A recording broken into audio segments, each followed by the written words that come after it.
야곱이 애굽 땅에 17년을 거주하였으니 그의 나이가 147세라.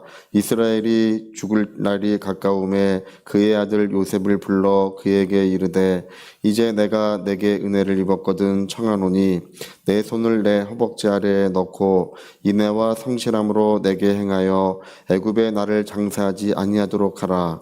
내가 조상들과 함께 눕거든 너는 나를 애굽에서 메어다가 조상의 묘지에 장사하라. 요셉이 이르되 내가 아버지의 말씀대로 행하리이다. 야곱이 또 이르되 내게 맹세하라 하매 그가 맹세하니 이스라엘이 침상머리에서 하나님께 경배하니라. 아멘. 네. 이스라엘 이제 그 야곱의 유언과 같은 이야기가 여기 기록이 됩니다. 이 사라의 무덤이 이제 창세기 되게 중요하게 나와요. 이제 우리가 눈여겨보지 않는 분들이 많은데, 이 사라는 127세의 아브라함의 부인이죠. 127세의 세상을 떠났어요. 127세의 세상을 떠났으니까 되게 오래 살았다고 지금 여길지 모르지만, 그때에는 조금 일찍 죽은 거예요. 원래 또 예전에는 주로 남편들보다 아내들이 좀 더 오래 살았는데, 아브라함은 사라가 죽고도 40년간을 더 살았어요. 또 자식도 많이 낳았어요. 그 다음에 대단한 사람이에요. 40년을 더 살았는데 이 127세에 이 세상을 떠날 때 그 남편과 아직 이렇게 나이가 많지 않은 이제 청년이죠. 이제 그 이삭, 사랑한 아들 이삭을 이제 세상에 두고 떠나야 했던 이 사라의 이야기가 성경에 자세히 죽음의 이야기가 기록됩니다. 이 죽음에 대한 이야기가요, 이상하게 아브라함이나 뭐 리브가 뒤에 라헬, 레아 뭐 이런 사람들 쭉 나오는데 죽음에 대한 이야기는 사라만 그렇게 길게 기록돼요. 왜 길게 기록되냐 하면 이 막벨라 굴 때문에 그래요. 막벨라 굴. 이 햇사람이 거주하고 있는 이 막벨라 굴을 이제 아브라함이 그 토지를 구입하는 이야기가 거기 나와요. 근데 원래는 외국인은 토지를 구입할 수 없으니까 가서 족장 회의를 열어서 토지를 구입할 자격을 이제 허가해 달라 아브라함이 요청을 해요. 그랬더니 이 사람들이 아유 그런 말씀 하지 마시라고, 당신은 의로운 사람이고 하나님이 당신과 함께 한다는 사실을 우리가 다 알고 있으니 그냥 우리가 원하는 땅을 그냥 드리겠노라고 이제 해쪽 속 사람들이 그렇게 아브라함에게 제안을 합니다. 근데 아브라함이 그 모든 걸 거절하고 내가 이제 정당한 가격을 주고 이 굴을 사겠습니다. 이 사라가 죽었을 때 이야기예요. 그래서 이 막벨라 굴이라고 하니까 이제 헤브론에 있는 막벨라 굴인데 작은 뭐 동굴 하나 샀으려니 하지만 그게 아니라 그 입구와 그 모든 나무들, 땅이 굉장히 넓은 땅을 샀어요. 이게 넓은 땅을 사가지고 수백 년이 지나도 이 땅은 아브라함의 소유인 거예요. 그날 돈 주고 산 게 이유가 있어요. 뒤에 이야기를 보면요, 여기에 장사 지내는 사람들은 딱 몇 사람 없어요. 이제 사라가 죽은 다음에 나중에 아브라함이 그걸로 장사 지내고요, 이삭, 그 다음에 이상하게 리브가의 죽음에 관한 이야기는 성경에 기록이 없어요. 근데 리브가도 이제 거기 장사 지냈을 거라고 보는 거예요. 그리고 라헬, 레아도 거기 장사가 지냈습니다. 그러니까 여기에 마지막 장사 지낸 사람이 여기 이제 야곱이에요. 야곱이 마지막 운명할 때 이제 할아버지, 할머니, 아버지, 뭐 어머니 다 거기 이제 장사 지냈으니 자기 레아와 라헬 두 부인이죠. 두 부인도 거기 장사 지냈으니까 자기도 거기에 꼭 이제 매장을 해달라. 예. 아주 여기 맹세까지 시켜요. 예, 손을 허벅지에 넣고, 허벅지에 넣는 이유는 이제 하나님께서 그 허벅지를 치셨을 때 이스라엘이라고 하는 이름을 주셨잖아요. 예, 허벅지에 손을 넣게 하고 맹세까지 시켜요. 예, 꼭 나를 거기다 장사를 지내라. 여러분 어떻습니까? 우리가 어디에 장사 지내는지가 중요할까요? 그러나 성경에서는 중요하게 여겨요. 예. 뒤에 열왕기상 열왕기하를 보니까요, 하나님을 섬겼던 훌륭한 왕들, 하나님의 뜻대로 했던 훌륭한 왕들은 10왕의 묘지에 들어가요. 그러나 우상을 섬기고 하나님대로 살지 않았던 왕들은 그 묘지에 못 들어가요. 그냥 다른 곳에 이렇게 매장을 해버려요.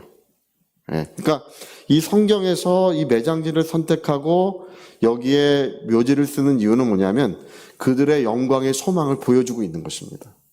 예, 부활의 날이 있고 또 하나님께서는 우리의 모든 것들을 다시 살리시는 그날이 온다는 것을 그걸 예고하고 있는 거예요. 그걸 영광의 소망을 보여주고 있는 것입니다. 그래서 여러분 히브리서 11장에 보니까 그 이야기가 자세히 써 있어요. 거기 보니까 이 사람들은 하늘 본향을 찾아가는 사람들이라고 이렇게 돼 있어요. 나그네라 객이라고 자기를 말하면서 하늘에 있는 본향을 그리워하며 사모하며 그곳을 찾아가고 있었다고 아브라함과 이삭과 야곱의 이야기를 히브리서 11장에 기록을 해요. 예. 그러니까 여러분 이 사람들이 왜 그 굴을 사고 굴에 묻히는 이야기, 막벨라 굴에 묻히는 이야기를 성경에 이렇게까지 이야기하고 마지막 날에 맹세까지 지키면서 거기 들어가느냐? 이게 바로 성도의 소망, 영광의 소망이 있다는 것을 말하고 있는 것입니다. 여러분, 우리 그리스도인들은요, 그 마음에, 그 심령에 영광의 소망이 거하고 있어야 됩니다.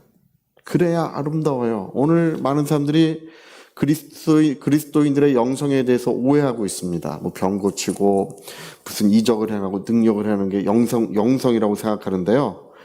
예, 그것은 성령의 역사하심이고 나타나심이지만 깊이 있는 그리스도인의 영성은 바로 영광의 소망에 있는 거예요. 영광의 소망이 있는 사람이 겸손한 거예요. 영광의 소망이 있어야 사람들이 알아주든 알아주지 않든 하나님을 기쁘시게 하는 영적 생활, 신앙생활을 한다는 것입니다. 그래서 11에서 11장 6절에 믿음이 없이 하나님을 기쁘시게 못하나니 반드시 그가 살아계신 것과 자기를 찾는 자들에게 상 주시는 이심을 믿어야 할지니라.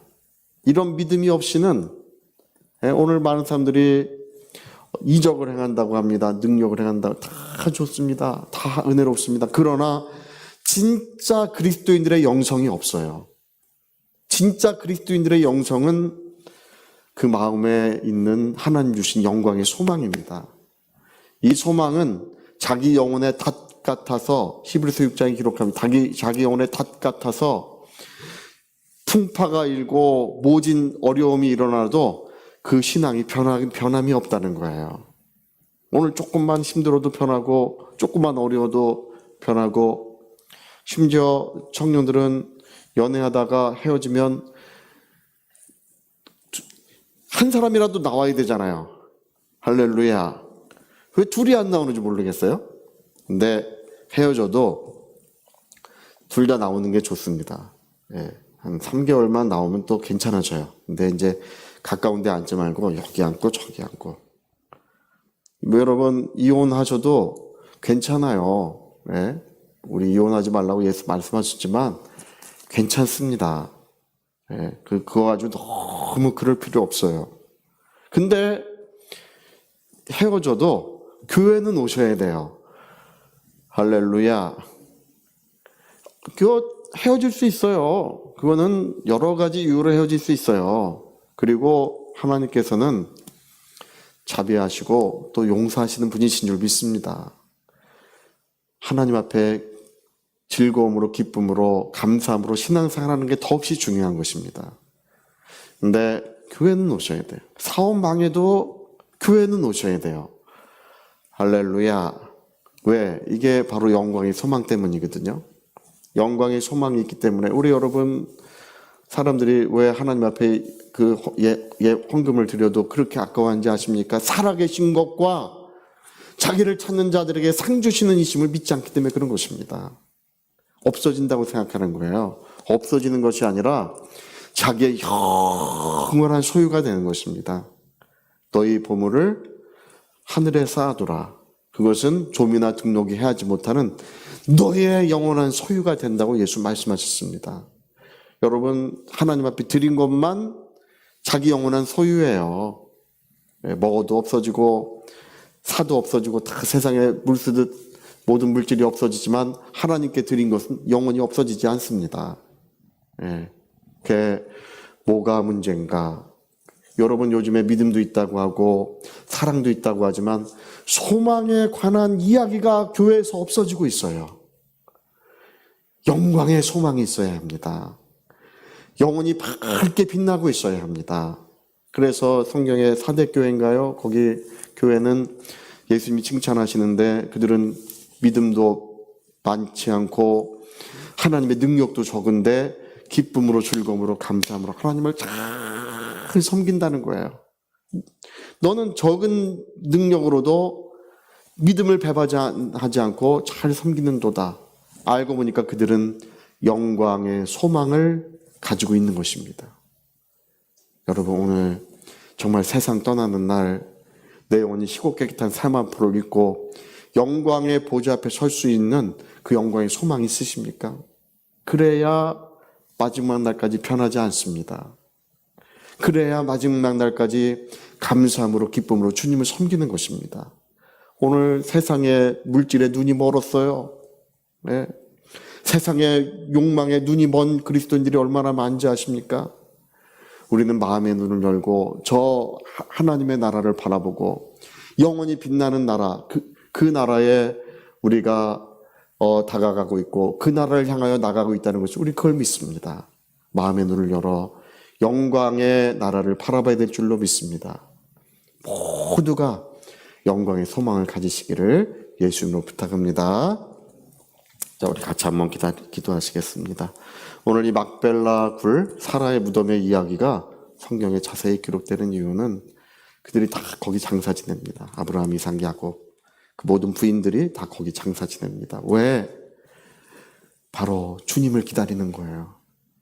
그들은 주님을 기다리는 것입니다. 약속의 자손이 오시리라. 언약 자손은 온 인류를 구원하기도 하려고도 오시지만 우리를 구원하시기 위하여 오시리라. 그를 기다리는 것입니다. 우리 위하여 통성으로 기도하시겠습니다.